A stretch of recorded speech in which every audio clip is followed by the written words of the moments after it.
Bethany, how have you been? I've been doing okay.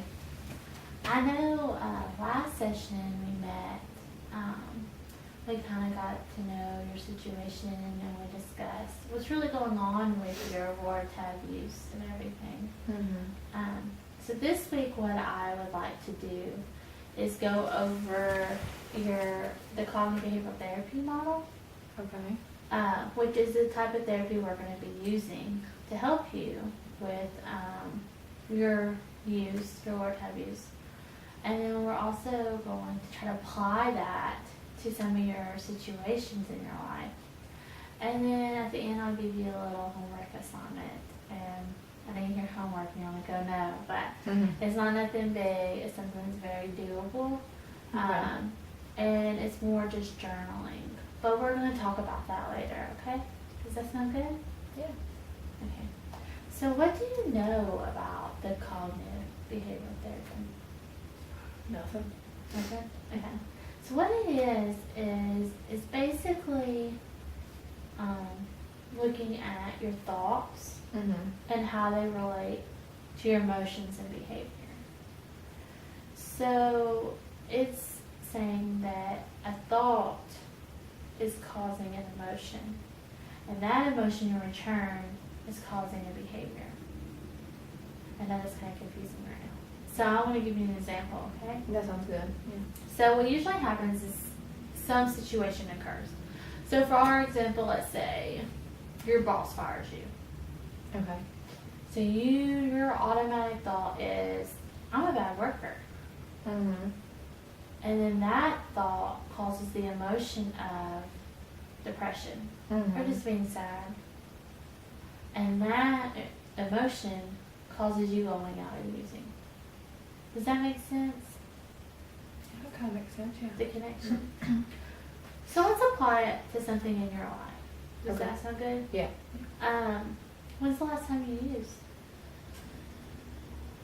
About 2 days ago. 2 days ago? Mm-hmm. Is it okay if I take notes? Oh, yeah. I want to show you written out how this can apply. Mm-hmm. So 2 days ago, what happened? I came home and I'd been at work all day. I was really tired and exhausted. And my daughter, she wanted me to read to her, and she said, "Mommy, will you read to me?" And I said, "No, honey, I'm tired." And of course she started whining, and then she started crying, and I just don't like when she does that, of course. It makes me feel really anxious and nervous. And Okay. So the situation is you came home, you're tired, she wants you to read to her.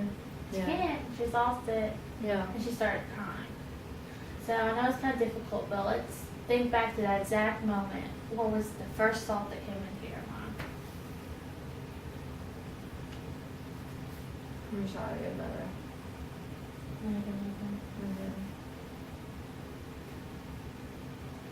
How did that make you feel? What emotions? I felt sad, and I mean, of course, like I said, I was upset and nervous and anxious because when she starts that crying, it just makes me nervous. Yeah. And what did you end up doing? Well, I went to my room and was going to go to bed like I always do, but like I said, I was just so like on edge because of her crying, and she wouldn't stop. But I had to take something. In order to get to bed. Okay. So I've written this out so we can look at it. Okay. So the situation is you come home and you're tired, and she wants you to read to her. She's so exhausted, and she starts crying. Yeah. Your automatic thought is, I'm not a good mother. Your emotions that came as a result of that is, I'm upset, I'm sad, I'm nervous.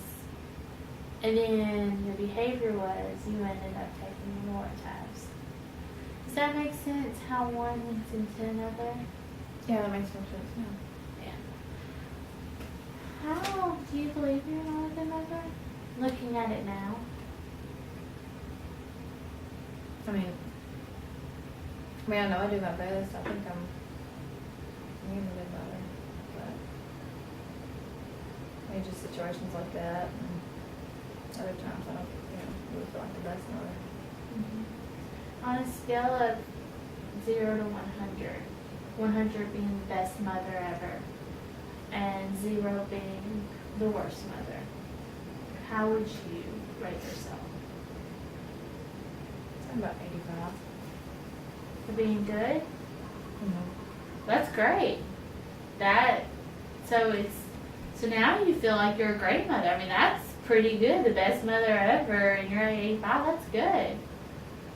But in that situation, you're not feeling that. No. What now makes you feel like you're a good mom? I mean, I know I do my best for her. Like, everything I do is for her. I mean, if it was just me, I wouldn't, care about having the stuff we do have. That's why I work both jobs, so I can provide for her. So. How does she feel about you? She loves me. She loves you? Mm-hmm. Does she smile when you come in the room? And Yeah, we have fun together. what do y'all do for fun? Well, we go to the park because, she likes to swing, and she likes to play in the sand, and, when we're home, we can't go to the park, we play, put puzzles together, and, we actually do flashcards. Flashcards? We watch, she loves the Disney Channel, we watch that. We have a big time. I know you work 2 jobs. How often do you get to spend with her? I get to spend most evenings with her, but about 2 or 3 evenings out of the week that I don't really get to see her. Yeah. So you're spending 5 to 6 days a week with her. And that's good. So thinking about that, what you told me, you spend 5 to 6 days with her. You're playing with her at the park, puzzles and flashcards, and you're providing for her as a single mother. Does that make you feel like a good mom? Yeah. I would think like you're a good mom. Yeah. Yeah. Do you think thinking of those things might help you when you had that thought on a bad mother? It might help. Okay. Yeah. So, looking at the situation, or looking at your drug use, is there other situations that seem to trigger your using? When her dad calls, Mm-hmm. he just sets me off. What does he do? He just puts me down the whole time we're on the phone, and I don't want to answer, but then again, it's her dad, and I can't just stop talking to him, unfortunately.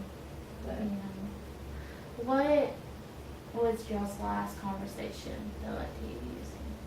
If you can remember. yeah, I can remember. He acts like he still owns me, or he's real possessive of me, even though we're not together. So, he constantly is calling me a whore, and saying that I'm a bad mother. Always thinks that when I'm at work that I'm out running around, which is none of his business anyway. Yeah. So, So when he called you the bad mother and the whore and accused you of running around, even though you're not together, what was your automatic thought? Try to think back at that exact moment. What automatically came into your mind? am I being a whore? I'm being a whore. And how did that make you feel? No. Of course I was upset, but I was kind of pissed too. So angry Yeah. and upset. And then what happened? Like I said, he makes me have to take something. I have to take something, and he's just makes me nervous too. Yeah. So, how often does this situation occur? Too much. He calls multiple times a week. At least 4 times a week. So this is a big trigger for you. Yeah. Yeah. Because he still wants to, like, he put himself in our life, and we don't want him there. Or at least I don't want him in mine. I mean, he can be in hers, but Yeah. unfortunately to be in hers, he has to kind of be in mine. But When you think maybe I am a whore, as you said, do you, at that time, how much do you believe that?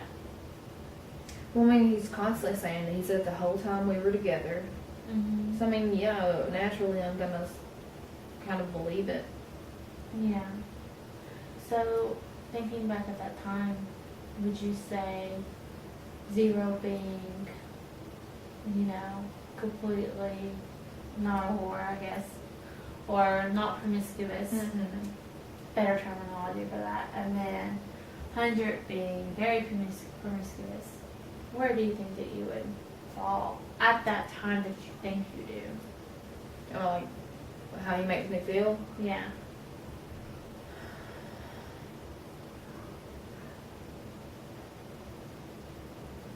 Got 90?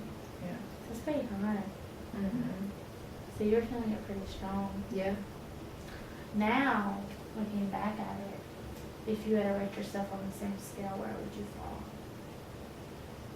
I mean, I know I'm not a whore. Because I do work. I mean, yeah, I go on dates, but that doesn't make you a whore.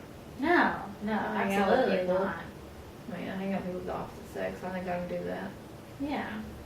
So, I mean, in reality, it's probably like a 10. 10? It's good you can recognize that, though. But at the time is when you're feeling it.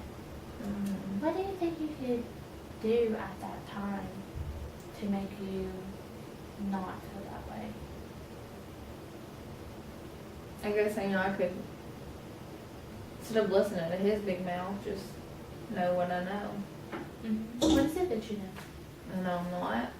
You're not. I just, I go out and have fun with people, but I'm not out running around, Yeah.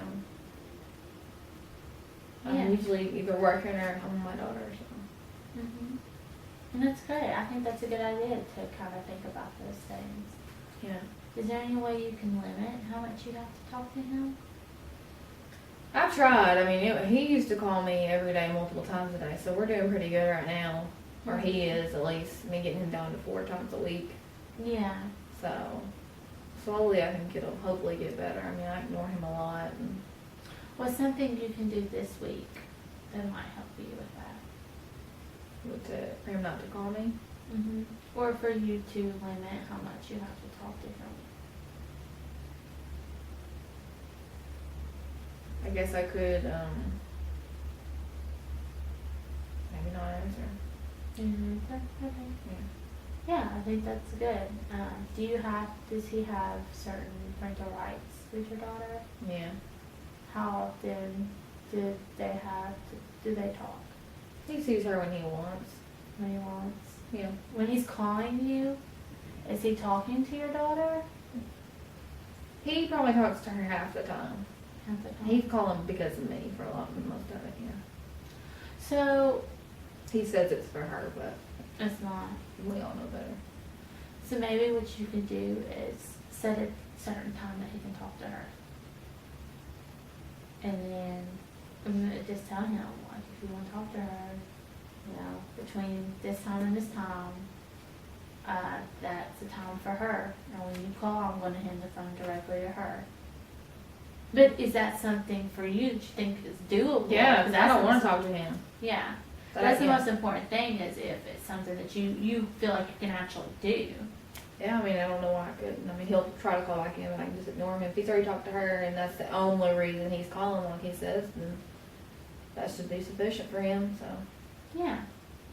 So looking at this situation, what causes you to use, we have that your daughter's father calls you bad names and makes you feel bad about yourself. Yeah. And then you have the thought, maybe he's right. And that thought leads to the emotion of being angry or upset. Mm-hmm. And then those emotions lead to you using. Yeah. Does that sound pretty accurate? Yeah. Are you able to see how kind of that model's working where a situation is leading to a thought, and thought is leading to emotion, emotion is leading to a behavior? Is that, looking at that, does that help you apply it more? Yeah, that makes sense. Initially, or eventually, sorry, got those words confused there, but eventually what we would like for you to do is to be able to do this by yourself. Okay. So to be able to recognize when this thought is happening, Mm-hmm. when it's happening. And so, excuse me, yeah. So, sorry. Sorry.